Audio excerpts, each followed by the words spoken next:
Okay, lovely. We've just clicked over to 7 o'clock. So to be respectful of your time, I want to get started straight away. So we are recording. So I'm happy, Christy and Kavita, if you would like to have your, it looks like Christy's just dropped off. If you don't want to have your video on, that's perfectly fine, whatever you're comfortable with, because the session is being recorded for other students to be able to listen back to. I guess in that same sort of light, please engage in the session as much as you're comfortable, knowing that it is recorded. And I know we're talking about finance, which can be personal, but of course we can talk around, without going into specific details. If you're comfortable, we can always find a way.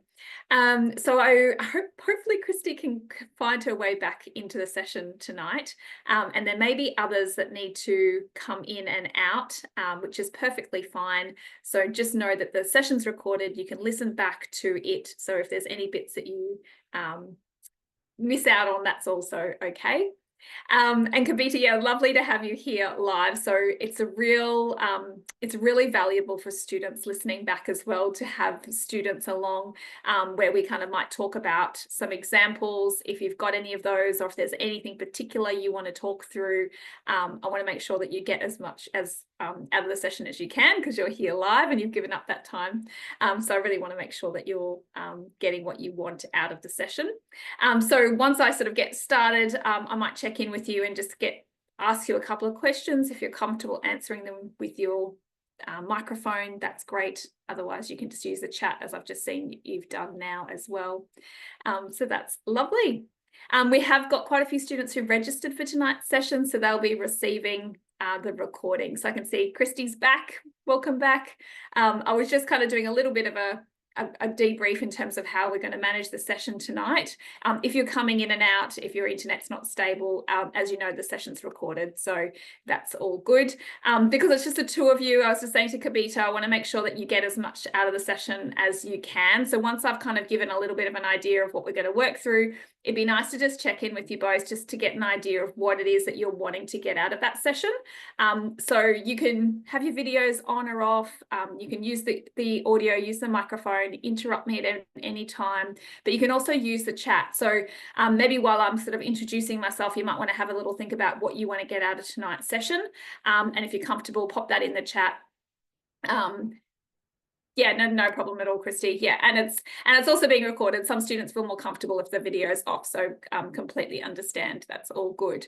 But yeah, have a little bit think about what you'd like to get out of tonight's session, and I'll check in with you after I've just kind of done my introductions. And yeah, hopefully that works for you both. We will run the session nice and tight and finish off at 8. I know this is your sacred Wednesday evening as well, so I really appreciate you both being here and excited to talk budgets with you both. So the session tonight is all around budgeting, and I really wanted to make it around how easy it is to come up with a budget, and we're going to talk through a lot of different ways that you can budget. But first of all, which we'll get to, is why budgeting is so important. And I hope I can sort of shift maybe some of your mindset and maybe some of the energy that we bring to our financial life. We might be able to change some of that as well. So good. I'm just reading Christy's message here too. Look at some different ways of budgeting. Busy mum of 3, work full time, and you're a spender. Great. So all of that's brilliant information. We'll have a chat through that. So that's very, very helpful. So just quick welcome to you both. This slide is really to acknowledge the amazing work that all of the postgraduate students are doing at the university, with all of these different photos, really trying to capture all of those different areas and fields that you're in. A lot of the students tonight are from, so Kavita, I can see in your registration, you're studying in the Faculty of Education. Christy, are you in education as well? What is it that you're studying? I don't think that you're on my list.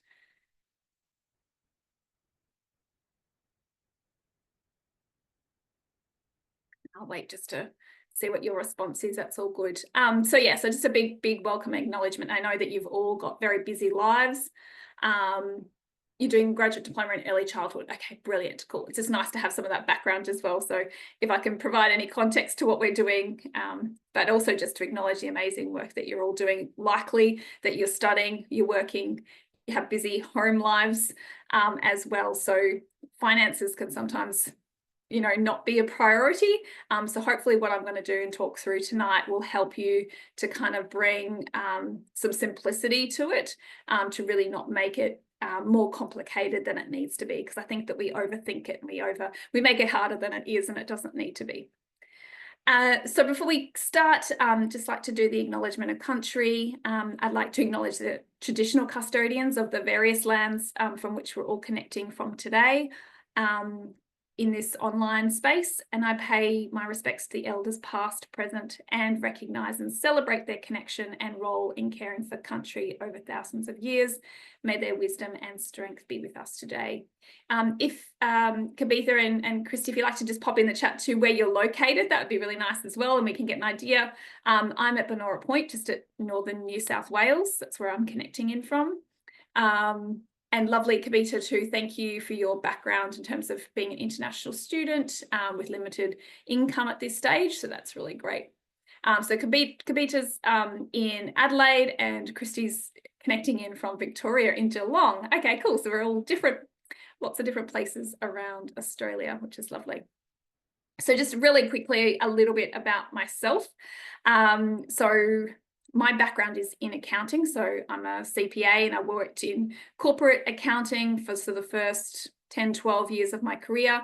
Then I moved into education, teaching here at Southern Cross University at Swinburne, and moved also into an institute in Melbourne. So I kind of moved into loving accounting, and my focus area was really around budgeting and helping organisations to budget and manage their financial resources. And now I've moved into teaching it, which is lovely. And here in this space, I'm partnering with SCPA to really help provide the postgraduate students with some financial literacy skills. And the key really is about, I was seeing if I had my other slide, but my real mission is around, I guess, freeing up the energy that you might be expending worrying about your finances. I'm hoping that we can reduce that so that you've got more energy to then put into your studies and your family and all the things that you're really passionate about, because it's your finances that really fund and fuel those things. But I know that it can be a source of worry and concern. So I want to try and help alleviate that as much as possible. So what we'll do, and it's lovely you're both really open to just learning whatever you can in this space, which is lovely. And I'll try and speak directly to both of your situations. So because I think that they are really representative for students as well who'll be listening back to the session. Christy, busy mum of 3, working full-time, studying, probably really tricky to manage a budget. Do you have a budget at the moment? That's probably my first question for both of you. How do you manage? How do you know how much to spend on particular items? I'd be keen to kind of hear how you approach it at the moment. If you can add that into the chat, that'd be great. And same with you, Kavitha.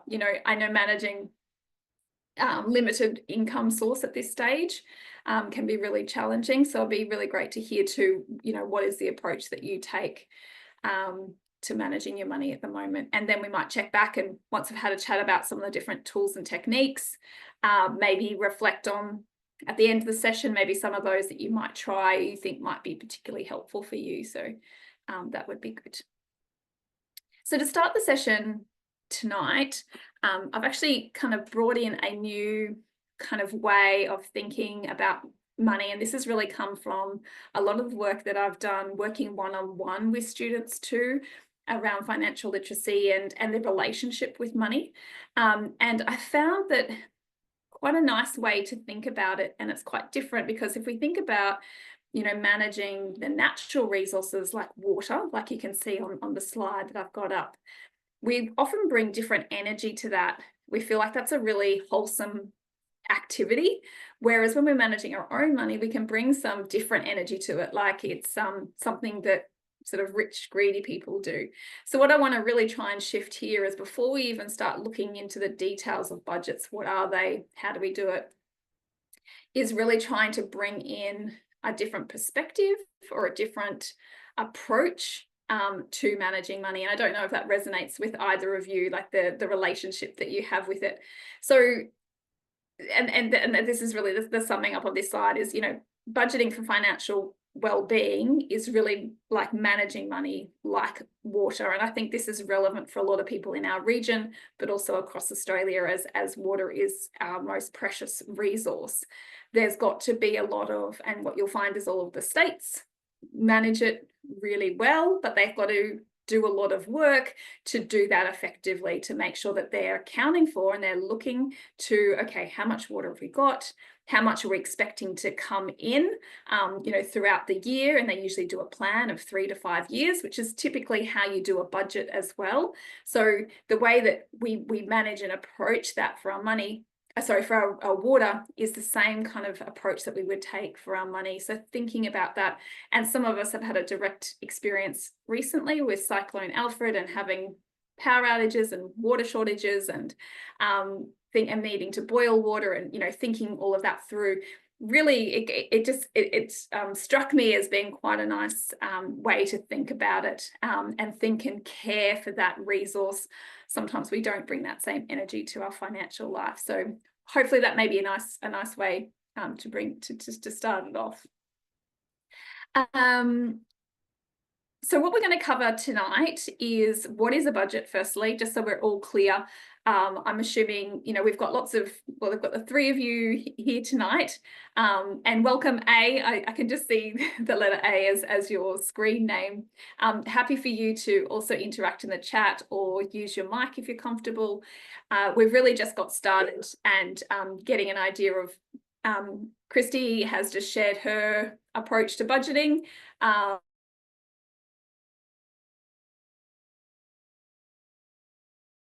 Those approaches, and it sounds like you've got slightly different approaches. So Kavita's just sharing that you usually save 10%, and that sounds like it's like put aside, except that when you need to pay fees and rent, you try your best to cook food in the house so that you can save. So there's some other like nice routines as well about not overspending on things that are really easy to overspend on, which is definitely food. Eating out is a really big one. If you're wanting to stick to a budget, it's better to cook at home. So that's great that you're doing that. And Christy, so you're saying that you are roughly so you've got you're managing your budget with somebody else as well, with your partner, and you have kind of worked out how much you can spend on whatever you want. That's great. So you've got a little bit of a bucket where you feel like you can spend whatever you like, and then you're just kind of dividing up the bills and keeping track of that and prioritizing some of the big things like your mortgage and everything as well. So that's great. If anybody also wants to share, Sussy, good evening as well. Welcome to have you here. Just a reminder that the session's recorded, so anything that you've missed you can listen back to, but we've just done some introductions and talking about a sort of a new approach to managing our money, maybe with a different perspective, thinking about it like a precious resource like water, like communities need to care and look after that. We also need to care and look after our financial resources, and that can be a shift for people. Sometimes they feel like it's an act of greedy rich people only talk about money, but it's really an important, such an important part of our life to enable everything else that we want. So we'll have a bit of a talk about what is a budget, how to create one, and how to stick to it. So really basic things tonight. We've only got a small amount of time. As I'll chat at the end of the session tonight too, I'm here delivering content, but I'm also able to be engaged as a one-to-one sort of financial well-being advisor, coach. If you want to do a one-on-one session with me, more than happy. So after all of this, it might be you think, oh, I'd love to just put a budget together, but I need some help. I can certainly help you with that. We can put some, I've got a lot of templates and things we can work on, but obviously it's all about what works for you. So I really customize and I think that's really important, is making sure that whatever you come up with, the system that you come up with, is customized to you and works for you. Otherwise you won't stick to it. So we'll get to that. And obviously for those who have just joined partway through as well, please interrupt me at any point.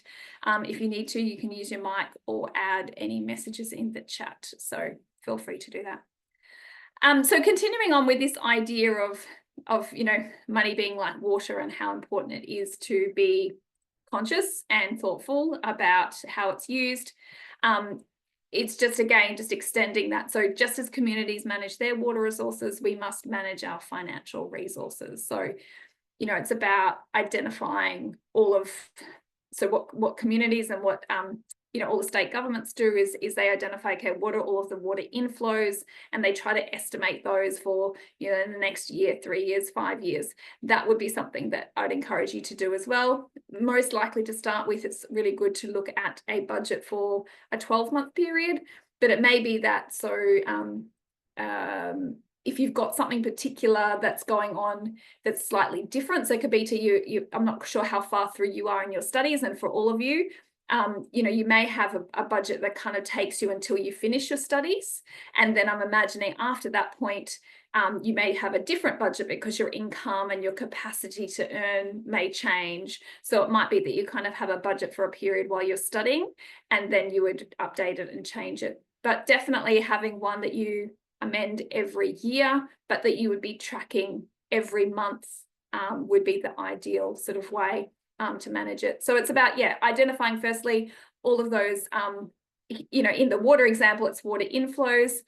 But for our income, it's looking at, okay, what are all of the sources of income? So that's what you would start off with doing. And, you know, is it your salary? Have you got an investment, side hustles? Have you got an investment property? So identifying, okay, what is all the money that we have available that's coming in? And it might be for yourself, or as Christy's managing a budget with a partner, or you may also be, is then also including, you know, uniting that together and including each of those. So you might have different sections for you both, but identifying, you know, what are my income sources? What are your income sources? So we have, okay, right, we have this amount of money coming in, and then looking at what the usage of that money is. So identifying, you know, what are your fixed expenses, like Christy was sharing. So if you've got mortgage, if you've got electricity, so it's, you know, your home, your electricity, your food are going to be your priorities. So making sure that you're covering those things first, your fixed expenses, and then any discretionary things like Kavita was sharing too. So you don't eat out a lot, which is great when you're managing a tight budget. That's usually a discretionary expenditure. So then they're the ones that you would target first to look at if you're needing some additional resources to maybe say pay off loans more quickly. That's where you would go. But so this is kind of like the broad understanding, and I'll get into some of the detail in a minute. But so just getting that idea of, okay, we want to know how much money is coming in, how much money is going out. And it's really about, you know, it's so important. I know it can seem like a boring activity to some people. For some, it lights them up, like myself, but for others, I know that it can be boring. So it's really about hopefully changing some of your attitude towards it, because it's really about making sure that you're using the resources that you have really efficiently. And it's going to prevent you from financial drought, which I've got there. So, you know, as communities are preparing for dry seasons, you've got to prepare also for unexpected expenses. So Kavita's sharing, and correct me if I'm wrong, but it sounds like you are putting away money for an emergency or just in case funds of 10% you kind of put away, which is a really good habit to get into. So then you know that you're preparing for those situations. They come up, twists and turns of life, happens to everybody, but that doesn't put you into financial distress because you've got some money put aside. And we can talk a little bit about, you know, what are some of the really simple things that you can do to sort of alleviate financial stress, and that would definitely be one of them. So yeah, changing our perspectives on money can really help as well, because it can change the amount of energy that sort of we put into it as opposed to it draining from us. So we need to really address some of those negative associations with money. Throughout the year, I do deliver these financial wellbeing sessions, and we cover a lot of different topics. And one of them is really about our perspective and attitude towards money. Is more of a softer skills one, but it's a good look at, you know, Christy's already acknowledged that she's a spender. So that's like her primary orientation, I guess, with money. Some people are spenders, you know, some people are savers, some people just, are givers. So it's really good to have that awareness.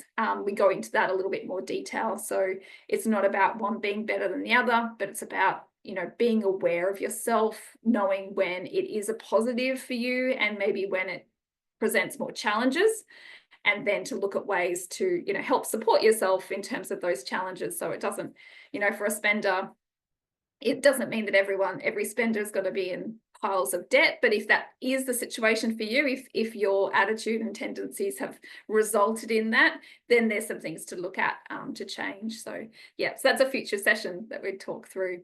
So I guess, like, for all of you as well in these advanced sort of stages of study, you all know the importance of planning. So if it's that you're an international student and you've traveled here and you would have had to put a lot of planning into where you're going to study, the application, Australia itself, where you're going to live. So that amount of proactive planning, all of those skills, even when you're studying and you're planning, the semester and what's involved for a particular unit that you're studying, what are the assessments.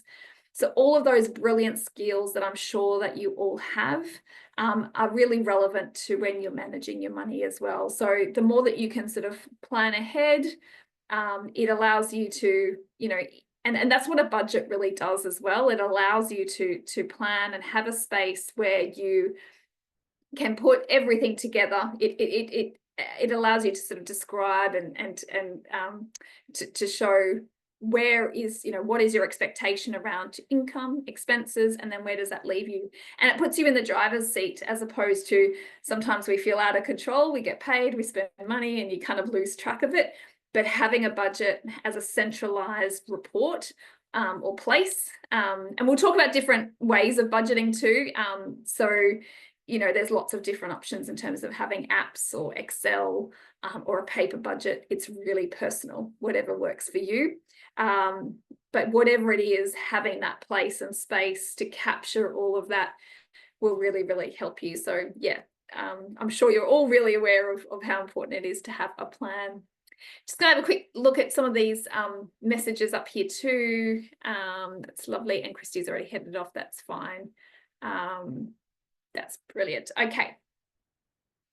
So hopefully you're kind of feeling a little bit more motivated. I'm hoping everyone's feeling motivated to create a budget anyway, coming along to this session. But some of that kind of helps as well to really consolidate that. Because a lot of the time when I'm asked, what is the number one thing that you would say to people to help them with managing their finances and improving their financial well-being, a budget is it. And Kavita, lovely. But it's hard to stick to it. Cool. So, and we'll certainly have a look at that and talk about some of the little tricks as well. So you're not alone on that one. It's easy to put numbers down and then forget about it. But no, it has to be a living, working thing. A budget has got to be part of your routine. So just as effective water management is crucial for a community and their well-being, so is effective budgeting for our financial health. So that's kind of, the story that I've been telling in that last slide. And this is the key too. So budgets are like toothbrushes. Everybody needs one. So taking good care of your money is just good financial hygiene. So, and that's, you need to kind of make it part of your life as well, and one that's positive. So, I've just got a message from Kabita. Are you sharing slides or not? I can't see anything. So I am sharing slides, and it does say that I'm sharing them. Can everybody else see them? Just wanted to check in. Kirandeep or Sasi, can you just confirm if you can see my slides or not? Yes, I can see your slides. You can? Okay. Yeah. Okay, so Kabita's just going to try leave the session and come back again. So hopefully she can see them. And if not, in the recording, that should be good. The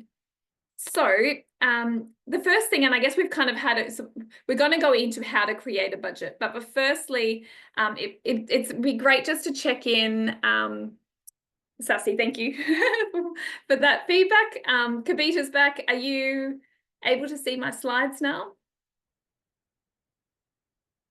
Okay, wonderful. Easy fix, love it. So we're moving into how do you create a budget?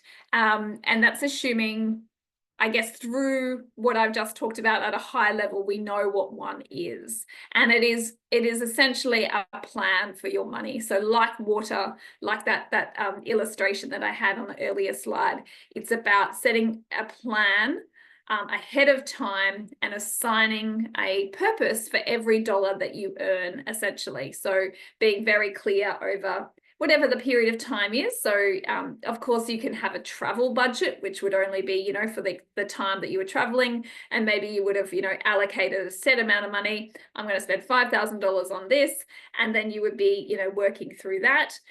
You're obviously we're talking probably most of the time here in this course, in this webinar, about a household budget. So looking to, as I said before, it would be at least a 12-month budget. But if it's, you know, that maybe you're at the end of your course and you've only got 6 months to go, I would probably recommend having a budget that was 6 months long, as it would have a difference in that once you finish your course, you're hopefully going to be moving into maybe a different working arrangement. Maybe you'll be able to earn more money, but you'll certainly have more capacity for work, so that may change that. So if there's anything in your life that's a significant change, you can certainly budget for a full year, and maybe it's, you know, that the half of the year is at that particular income, and then the second half of the year you would then budget and include you know, an estimate around how much your income is going to increase if that's what you're aiming to do. And the same would be if you've got any other variances in your budget, like perhaps you're renting at the moment, but you know that you're going to move into buying a home partway through the year. You can also, you know, include that in your budget as well. But the key is not to overcomplicate it, because essentially the whole aim of the budget is for you to plan and choose where your money goes, and then set up a system to stick to that. Because what it should essentially do, like for a business, the budget should be enabling a particular outcome.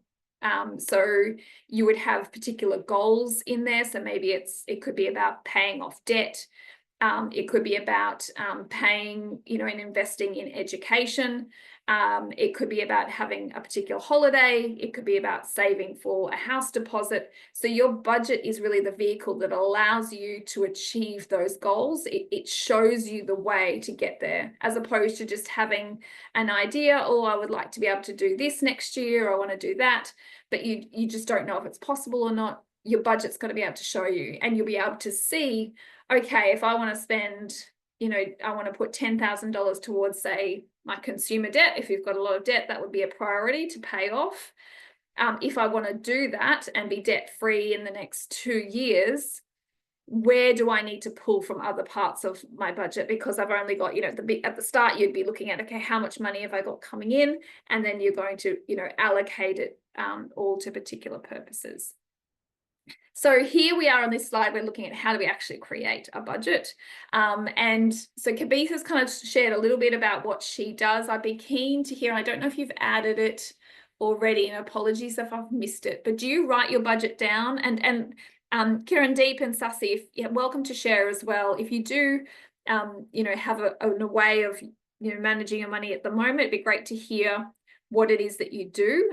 If you write it down, if you have an app that you use, it would be lovely to, if you'd like to share that, that would be great. But essentially, as I've described, you're going to be really outlining what is my income, what are my expenses over a specific period of time. That's what it is. So you could have it as a paper budget, just as I've got illustrated here on the slide. So you might have your, you know, you can see we've got income, different income. This may be perhaps, you know, partners in a family working together, or they may have 2 different jobs. But what you would be doing is outlining over the period for which you're budgeting. So this may be a month, 6 months, hopefully it's not a year, but that's how much income that you'd be expecting to come in. And the key to this is having accurate data and information so you can make really good quality decisions. So to do that, the first stage of preparing a budget can take time. because it would be looking back at bank statements usually. Most of us are using our bank cards or credit cards to buy things. So what you would be doing is looking to those bank accounts and identifying, okay, what was the income? What's the exact amount of income that I've been receiving? You could factor in any increases to that if you know that, annually you get maybe a 2 or 3% increase if that's something that's happened before. But don't include those unless you're really sure.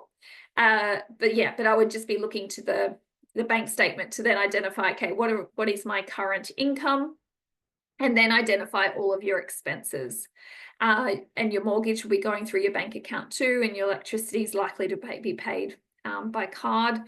So really important to look back, and what I would say is if you can structure and identify those costs that are fixed and not discretionary, so the ones that that are just you must continue with. So you've got to have somewhere to live, you've got to have food, electricity, water, internet if you're a student, and then having your other discretionary expenses sort of listed below can be really helpful, because then when you're going to start to look at and I guess interrogate your budget and really think, oh, I'd really like to be able to save up for something or put more money towards something, you're going to need to go back into it and have a look at, right, what could I save? What could I change? And that will really help you when you come to that stage. So yes, you could write it out on paper. You can use apps to create a budget.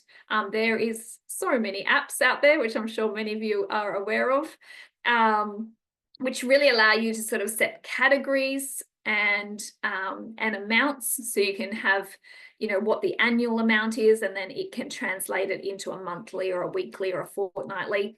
I would usually like to have it converted into the frequency of which you're paid. So if you're paid monthly or fortnightly, it's kind of good to have a budget that's fortnightly and monthly, and then to extrapolate that out to a full year as well.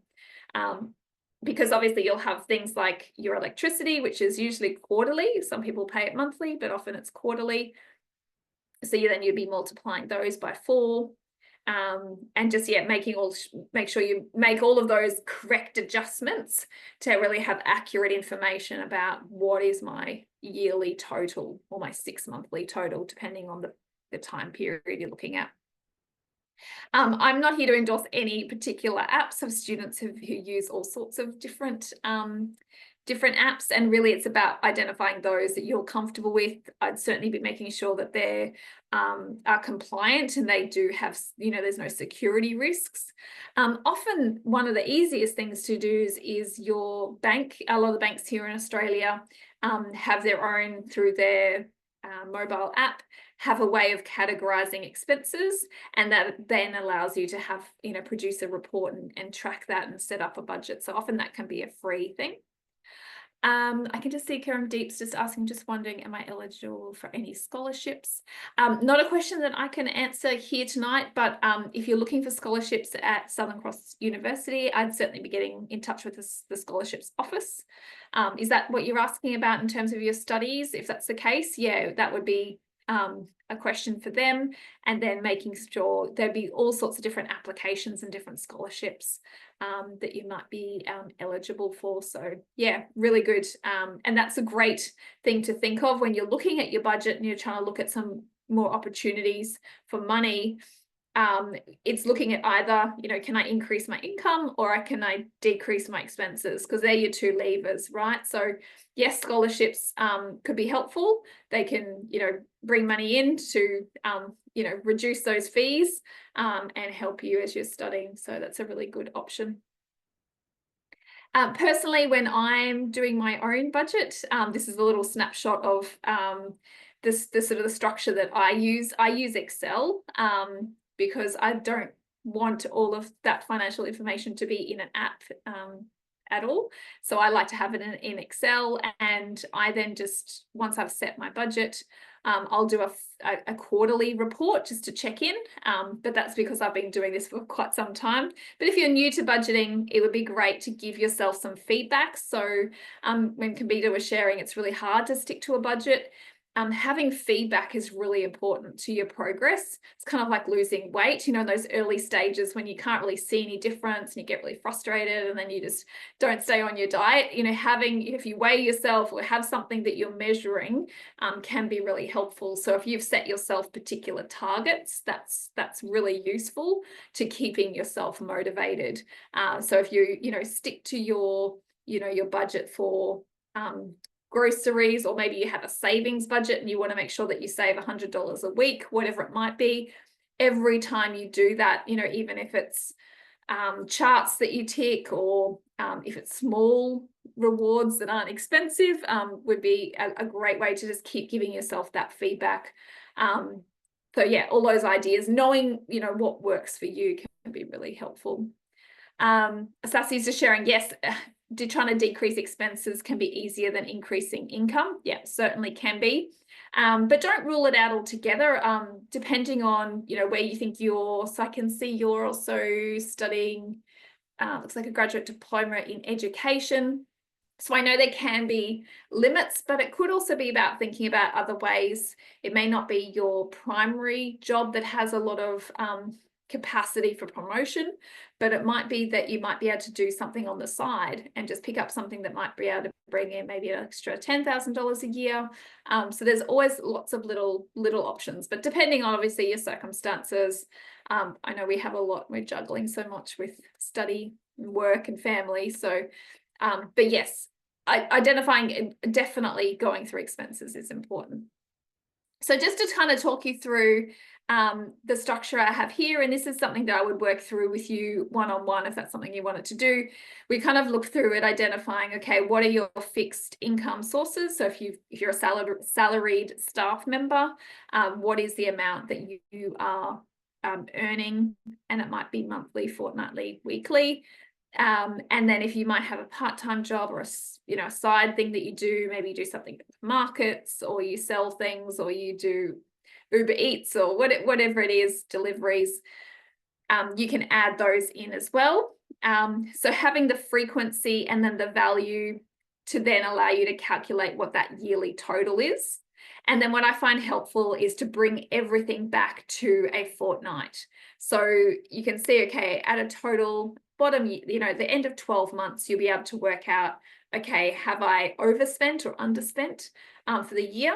So we'd work that out first, and then we'd look to, okay, what does that translate to a fortnight? So some of those expenses that perhaps aren't fortnightly, like a mortgage might be monthly, groceries will be weekly. You can then start to know, okay, how much do I need to put aside for each of those things to ensure I stick to my annual plan? Hopefully that makes sense. But you can see here how I've structured it. So we've got all of our inflows at the top, our outflows at the bottom, and these are all customized. So and you name them whatever you want, whatever makes sense to you. But you know, if you've got household things, car related expenses, healthcare, utilities, and then we've got all of our discretionary.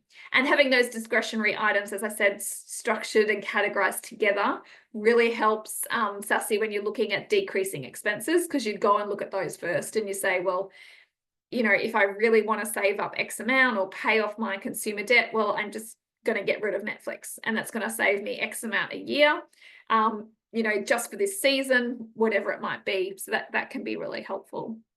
But it's not to say some of these fixed items, I would certainly go back and, particularly on an annual basis, go back and see if you can negotiate some changes if it's possible. So, you know, if you want to refinance for your mortgage, obviously your groceries and eating out, but it may be about just rethinking those. So visiting them once a year to say, could I do this differently? What could I do? You know, what are some of the big ticket items for those? You know, is it shifting where you shop, how you shop? So sometimes we get into habits, and then it's just really useful to kind of at least once a year take stock and sit back and think, is there some way that I could reduce the costs that I've got in these particular categories? And I guess the approach to creating a budget, which I find is very helpful, is called the zero-based budget. So what it means is that And this is really just kind of a different presentation of what you saw in the previous slide, but it's kind of just an example budget. But you can see that the income comes to $5,000 and the expenses come to $5,000. Hence its name, zero-based budget. So what it does is it says, let's assign every dollar that's earned a purpose, and you give it a purpose. Even if it's like Abita, you would say, so it might be your emergency fund that you're putting money into, which is fabulous. So you might have an emergency fund, you might have a holiday fund. It may be that you've got a home deposit fund. So that's where you can actually actively identify, what am I going to do with my money? So once you've allocated it to all of those core things like living and food and housing, transportation, insurances, you can get it then to pay off debt. Really important to prioritize paying off any consumer debt. And then once you've done that, make sure you really build up that emergency fund, to 3 to 6 months worth of expenses is a really good cushion to have, because what that will do is it will enable you to, I guess, not go into further debt or financial distress. You'll be able to utilize that if something was to happen. It's not going to kind of push you to that point where you're really tempted to, get a payday loan or a credit card and get yourself into debt again. So the emergency fund is a really good hygiene habit.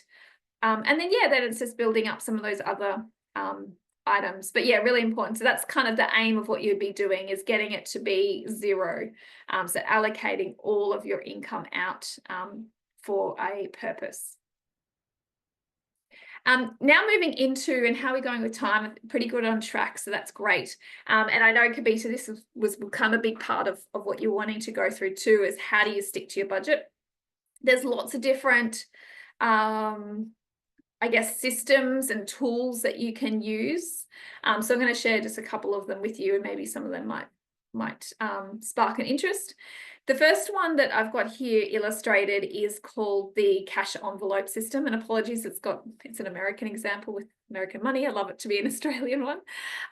But essentially how this system works, and I really recommend it for people who are just starting out or are finding it really hard to stop themselves from spending money, particularly on those discretionary items. So if it's eating out, groceries, whatever your weakness is. So, for a lot of my clients, it can be, and I'm not stereotyping, but it can be, clothes or shoes, or I work with a lot of women, although men can have the same thing. So, but what I find is really helpful in those early stages is that if you take the cash out, so once you've set your budget and you've decided that you've allocated, $100 a week, although that could be a lot, maybe $50 a week to eating out for you. You take that $50 out in cash, as opposed to just trying to keep track of it with your card, because you might buy a drink out here, get a breakfast there, buy something else, and then you kind of in your head you're thinking, oh yeah, it's about $50, but you're likely to overspend. So I'd really recommend for those expenses that that you're consistently overspending, to get the cash out, just to kind of get yourself into a better habit. So you get the $50 out, and as they've got envelopes here, you could use Ziploc bags or whatever it is, but I would literally have the Ziploc bag, give it a name. So it might be eating out. You might have one for groceries, like the examples they have here. Some of these are automatic payments that you would make electronically, so I wouldn't be so likely to do it with those, and they're kind of things that you don't have much say over. So once you've negotiated your new mortgage, for example, it would be a set amount, and it would just automatically come out of your account. But this would be more for those discretionary items. Same would be for petrol, or some of those, day-to-day things. So take the cash out and use that, and you'll see how powerful it is in helping you to be really aware of, spending it. You feel it more because you've got the money. It slows all of that down, but it also helps you to get creative, and you can actually then sort of carry bits over. If you've got a particular, maybe a special birthday coming up and you want to go out, and maybe you've got a $50 budget each week. But it's going to be a bit more expensive. Well, maybe you put aside that money for 3 weeks until you've got enough to really enjoy and have a great celebration. So they call this a cash envelope system. You'll find it's not I haven't come up with myself, but it can be really helpful. You'll find lots of information about it on the web. So cash envelope system is that way to get you to stick to your budget. Some other little, trick ways, I guess, in addition to what I'd shared earlier, which I think some of those simple techniques of just having your budget to begin with and tracking it and giving yourself feedback, particularly on a shorter time basis to begin with. So if a week, if you're just starting out, setting that weekly budget and rewarding yourself, even if it's, doing something nice for yourself, if it's, going for a walk, having a bath, whatever, just have something that that is a reward for you for sticking to that budget each week will certainly help. But you've got to know what was it that I was setting out to achieve first, and that's really the role of the budget, to know that. Some of these ways to help you stick to the budget, again, are really personal, so it just depends on what works for you. So that cash envelope system, one of you might hear that and go, oh yeah, I think that's really great, that's going to work for me. But somebody else, for you, it might be using the app. Using an app you find is really helpful. So sitting down each day and you categorize your expenses, you get an idea of how you're tracking. All of those little bits of information are really going to feed back and keep you motivated and engaged, which is really helpful.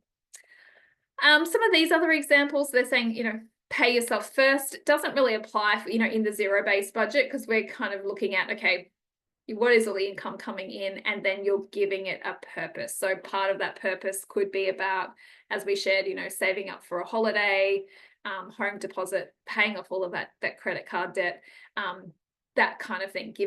Giving every dollar a purpose, I think, gives it more meaning and structure. A tip about, making purchases, a helpful one can be about, waiting a week for new purchases. And again, the time that you wait, depends on you and what works for you. Sometimes people will say just wait 24 hours, sleep on it, can be helpful, particularly for big purchases. It's very easy to, log on and scan the internet for different things and see some good deals and click away.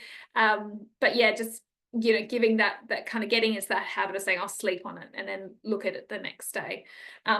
Particularly for big purchases, though, giving yourself a little bit more time to think it through.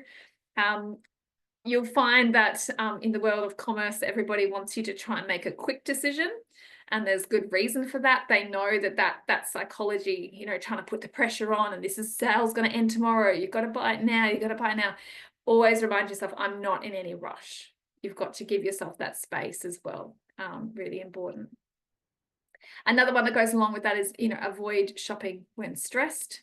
I'd add to that, don't go shopping for food when you're hungry, which I think we've all been there. And having some support around you as well can really help you to stick to a budget. So if you're working on your budget on your own, it can be hard. And I know talking about money isn't always acceptable, doesn't feel like it's something you can talk about. But if you've got somebody, even if it's a family member or a close friend, that you can say, hey, I've just come up with these financial goals, it's really important to me, and I'm really, I've set myself some goals for the next couple of months, and do you want to go for a walk with me, because this week I was able to stick to it and I wanted to do something to sort of celebrate, or do you want to come out for a drink? It doesn't have to be something that costs a lot of money to celebrate, but having some support can really, really help as well. People that would cheat you along, as opposed to people who just want to keep you, getting into bad habits and spending lots of money. And it may actually even help them as well. Just you sharing some of that with a close friend, they might be like, oh yeah, that sounds really good. Do you want to just tell me about what you're working on, and maybe I can do some of it as well? So yeah. And yeah, so keeping it realistic as well is really important. So Kavita, I don't know if you're saying you have trouble sticking to it, if there are particular parts of it that you're having trouble. If you're happy to share, please do. if there's particular items that you have trouble, you know, if it's your groceries or eating out or clothes or whatever it might be. I know you've got a tight budget with studying at the moment. So it would also be about making sure that you're really realistic about what is possible. And if it's so tight, you know, is there possibilities for other income to come in as well? I know there are restrictions around work, but yeah, just kind of freeing up, giving yourself a little bit more space and buffer might be good. But yes, including treats or rewards, but also to accept that there will be slip-ups as well. So to be kind to yourself, to know that, oh, okay, I could have done a bit better on that bit, but I did really well on this. So just being really kind in terms of that reflection, and making sure that when you do have that kind of weekly check-in, which is what I would really recommend as well. So if you're setting a budget, you're just getting started, and then you kind of measuring and monitoring it on a weekly basis, make it a little bit of a routine, a little bit of a ritual, you know, sit down, have a cup of tea, you know, look at how you did do, you know, look at how much money did come in, what did you spend, and then look at, okay, what could I have done better? What did I do really well? So yeah, all of those things can really help. Kavita, thank you for you just share that you've tried to save money by buying cheaper products and cooking most of the time, which is great. But sometimes you're craving for eating out, definitely. Then whatever you say before, more than that we'll spend. Okay, so you're thinking, so you've been able to save money, but then you slip up and you actually use that money that you've saved and sort of splurge out a little bit with eating out. And that's definitely understandable, and it's kind of looking at, and it's great that you've looked at all, you know, different ways of cooking cheaply. And it sounds like you're all over that, but maybe it's then factoring into your budget, like what could eating out look like for you, like, and how often. So it's not necessarily that it's no, you can't, because it is expensive, but maybe it's a once a month, maybe it's a once a fortnight. I don't know your situation, but yeah, it could be about just saying it's not never, but the frequency. So then maybe once you get to that once a month and you've put the money aside, and you know that, you know, eating out in this season while you're a student looks like, you know, wherever the places are that you can get like a nice meal that you like, but it's not too expensive. And then knowing that this won't be forever. Once you've, you know, finished your studies and you have different work arrangements, that it might change. So yeah, so sometimes you can't control when you're buying things. You plan to buy milk, but you get to Coles and you buy lots of unnecessary stuff. But yeah, completely understand.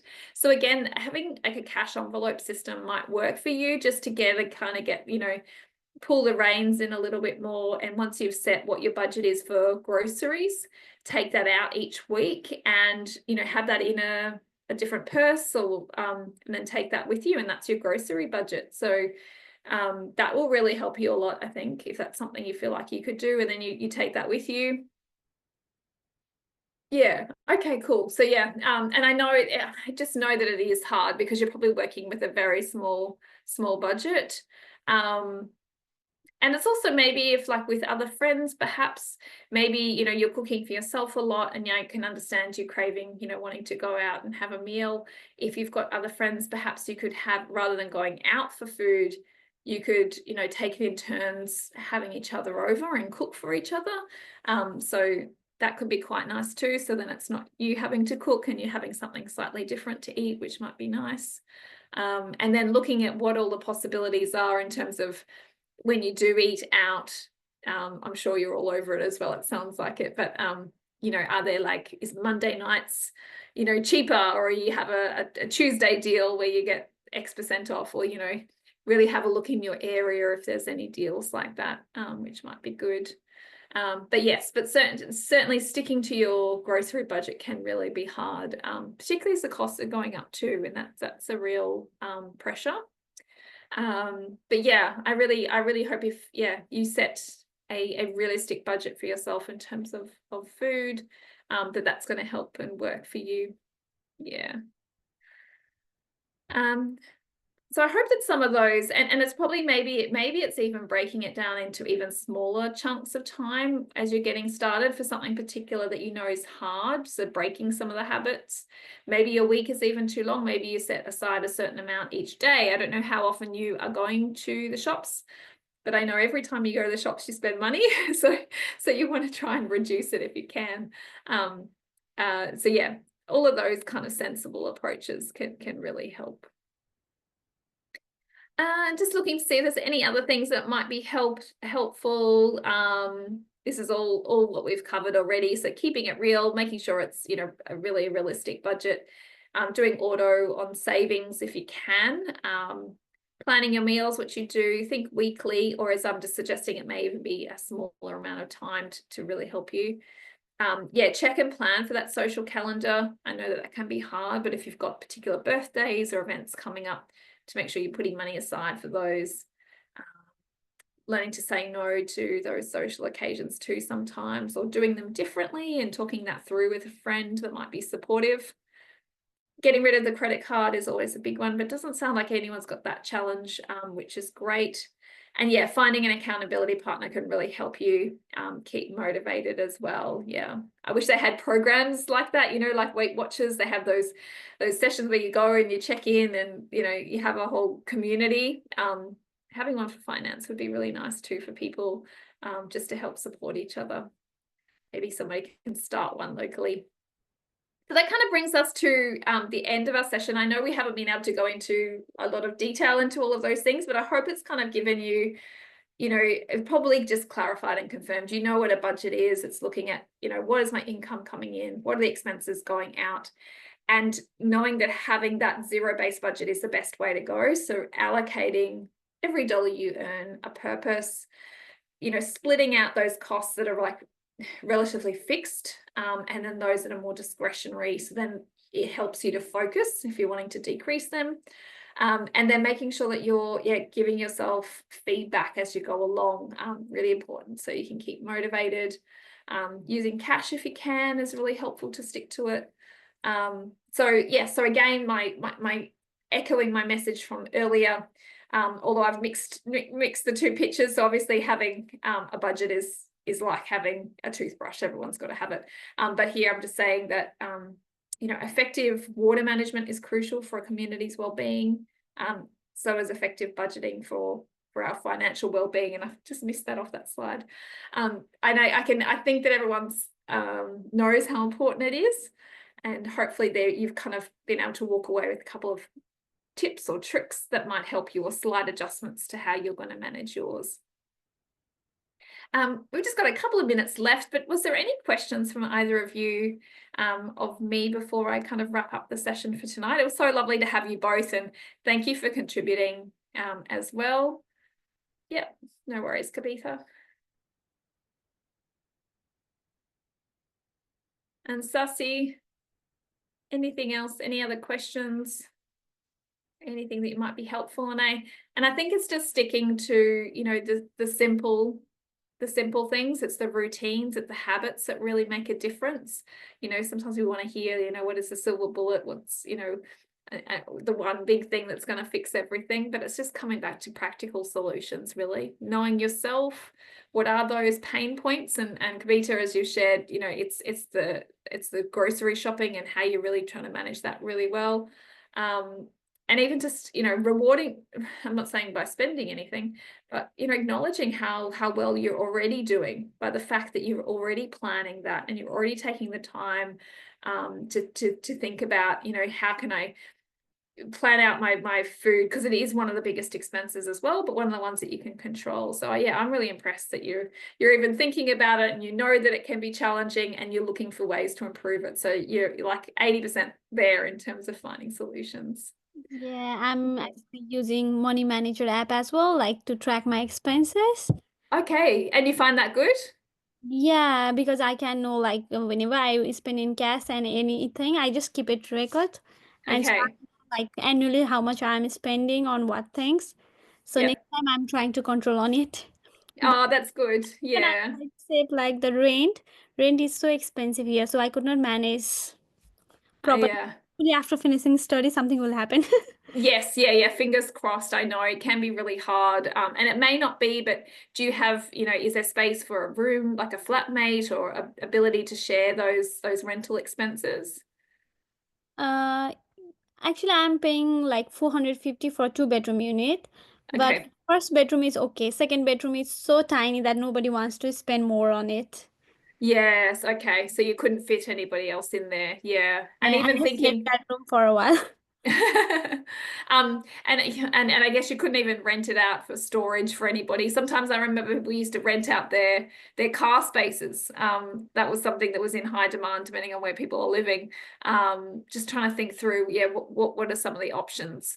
But yes, I know that that is hard. And I think if, you probably signed a lease, but is there any way, is there any other options? Is there anything that's cheaper? That sounds pretty, I know it's expensive, but compared to some of the other rents around here, that's quite a good rental, I think. Yeah, Adelaide is quite cheaper than Sydney. Everybody says that. Yes, Uh, yeah, definitely. like for us, rent is expensive anyway. So I'm looking for like 350 or 300 around. Yes. Yeah, good. And it might be that you just, rent a room, share house, Mm. is that could be a possibility too, just to kind of make that a little bit easier for yourself. And just for that season while you're studying, because then you'll be able to, things will change when you get a, full-time. Are you working at the moment as well? Yeah, Yeah. but like 24 hours per week only. Yes, of course. Yeah, you're restricted, aren't you? So, but that will change once you've finished your studies and yeah, see how it goes bit by bit. But yeah, I know it's hard, but it sounds like you're doing all the right things as well, and thinking it through, and just make sure you're giving yourself positive feedback along the way as well to the things that you are doing. And yeah, always looking for new ways. We can all improve. So yeah, that's really cool. Do you Very good. still work as CA or not? Pardon? Do Do you I? work as a CPA or not? I do, yes. Yeah, as an accountant, I do as well. And I also work in education, and I also do other teaching for other educational institutions as well. Yeah. Okay. I just Yeah. my master degree in accounting as well. Oh, do you? Yeah. Amazing. And I'm just Yes. looking for a accounting job, but for visa purpose, I'm studying this as well. Okay, lovely. I'm Yes. in between. Yeah, and so you're in Adelaide? Yeah. Yeah, because there would be probably well, accounting work can be quite good to find. I don't know what it's like in Adelaide, but it may be that it pays more than the work that you're currently doing for 20, because it's 24 hours a week you can work. Yeah. Yeah. Is that just is that But quite like low paid work? yeah, it's like okay, but after next week when I'm going to get TR visa, so at that time I Okay. can work unlimited. So I'm thinking about to try an accounting job as well. Yeah, definitely, because the pay might be better as well, and you're also utilizing those skills that you've already got. So yeah, good luck with that. That sounds great. Well, thank you. Yeah, amazing. All right, so yes, and so Sasi, in terms of the sessions, if you do want to get in touch with me, you go via the SCPA, so the email address at the bottom of this slide, so it's skills@scpa.net.au. Just say you'd like to just get in touch with Liz for a financial wellbeing session, and then we can organise a time, and we just do it all online. And we can have a chat through, anything that you're wanting to work on, if it's developing the budget or if it's a specific financial goal that you're working on. Yeah, we can do all of that in a one-on-one space, just like we're talking in Zoom now. So yeah, that's the email address at the bottom. And I don't know if you're both members of the SCPA. I know that it's free, and it gives you early access to like workshops and resources. So if you're not, the sign up link is also in these slides, which you'll get when you get the recording. So that might be a good thing if you haven't registered already. So yeah, just a couple of reminders there. But that's it for tonight. Unless anyone has any other questions, it was lovely to have you both along. I hope you've gained something. You can take away something that's useful, because you've given up your hour of time on a Wednesday night, which I really appreciate. But I hope that you might look out for some of the other financial wellbeing webinars I do throughout the year. So lots of different topics. from sort of tax things to investing to some of those more softer, you know, money personality. So yeah, it might be nice to catch up again in a future webinar. I really want to learn about investment. Oh, great. Yes. So we've got a webinar that's about the basics of investing to start with. And yeah, it kind of gives you, you know, the sort of the key fundamentals, I guess, to think about. So that will be a good one for you to look out for. Okay. Yeah, lovely. Yeah, thank you so much. Thank you. Thank you so much. Thanks, Kavita. Thanks, Sasi. And I might catch up with you both again in a one-on-one session or in a future webinar, but it was lovely to have you along tonight. So thank you for your Bye. time. Thank you.